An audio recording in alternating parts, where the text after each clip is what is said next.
와우! 달순의 라이브! 네, 손흥민 선수의 레알 마드리드 이적설이 계속 이어지고 있습니다. 사실 저희 그 달순의 라이브는 이 주제를 좀 다루지 않으려고 했습니다. 그 이유는 이 출처에 대한 공신력이라든지 가능성이 좀 적기 때문에 좀 다루지 않으려고 했었는데요. 되도록이면 어느 정도는 좀 사실에 기반하다든지 좀 가능성이 있어야 또 저희도 그거에 대한 어떤 의견이라든지 주장을 할 수 있는데, 기본적인 어떤 그 사실이 좀 약하지 않느냐, 가능성이 좀 약하지 않느냐, 이런 생각을 좀 했습니다. 저희도 좀 부족했던 부분인데, 이런 부분들을 앞으로 좀 팩트에 기반을 해서 여러분들에게 좀 많이 소개를 해드리려고 합니다. 저희도 그냥 이렇게 고민을 좀 하다가, 근데 며칠 동안 계속해서 손흥민 선수의 레알 마드리드 이적설이 이어지고 있어서, 또 많은 분들이 저희 지금 댓글에도 좀 이거에 대해서 좀 이야기를 해달라 이런 분들이 있어서요. 이거에 대해서 오늘 좀 설명을 좀 드리려고 합니다.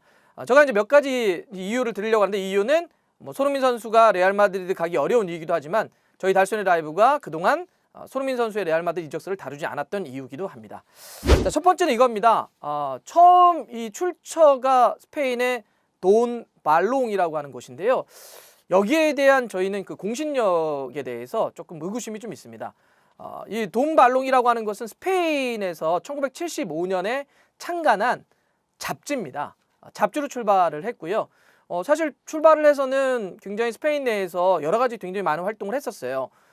스페인의 최고 선수라든지 라리가에서 정말 뛰어난 선수가 누구냐, 이런 거에 대해서 돈 발롱 어워드라고 하는 걸 만들어서 시상도 했었고요. 그래서 많은 어떤 이 스타 플레이어들이 이 상을 받기도 했었습니다. 그래서 잘 나갔었는데 2011년에 경제 위기가 닥치고, 그런 과정에서 편집장이 좀 안타깝게도 구속됩니다.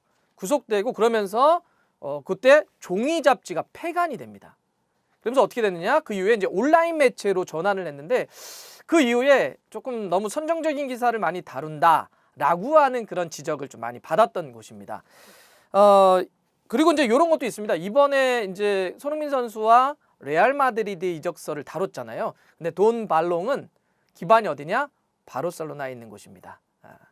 그래서 저희는 여러 가지로 공신력과라든지 아니면 출처에 대한 이야기를 좀 했던 거고요.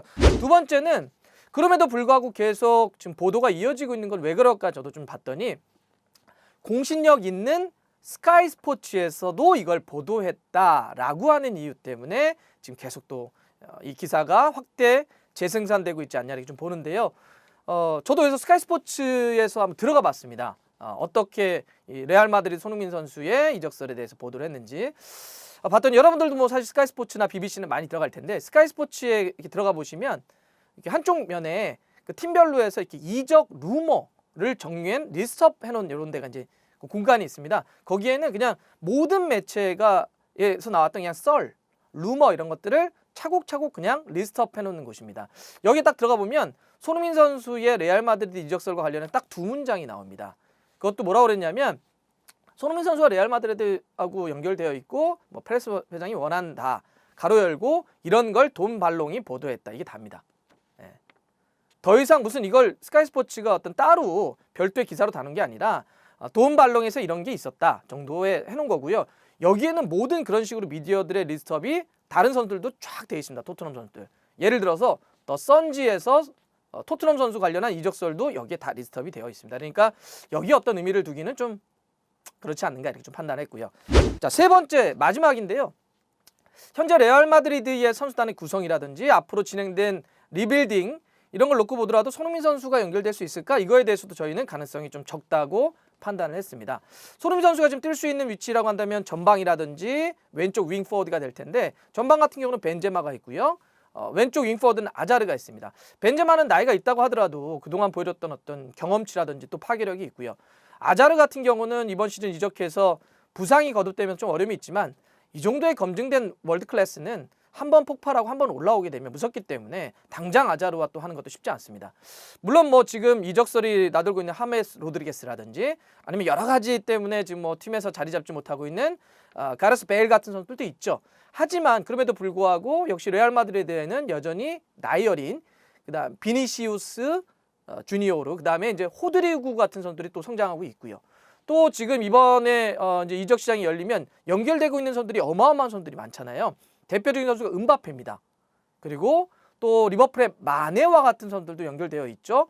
이렇게 놓고 봤을 때는 손흥민 선수가 지금 뛴다면 당연히 주전으로 뛸 팀을 가야 되는데 이 경쟁이 쉬울까? 혹은 진짜로 연결되어 있는 게 맞을까? 지단 감독은 원하고 있을까? 이런 거에 대한 좀 생각이 좀 복잡했고요. 또 가능성이 좀 적지 않을까 좀 봤습니다. 그런데다 또 하나가 있습니다. 지금 포그바하고도 레알 마드리드는 연결되어 있는데 예를 들어서 뭐 음바페라든지 포그바라든지 혹은 몇 명의 선수들을 리빌딩 과정에서 영입한다면 이게 재정적 페어플레이 문제 때문에 손흥민 선수의 몸값도 적지가 않잖아요.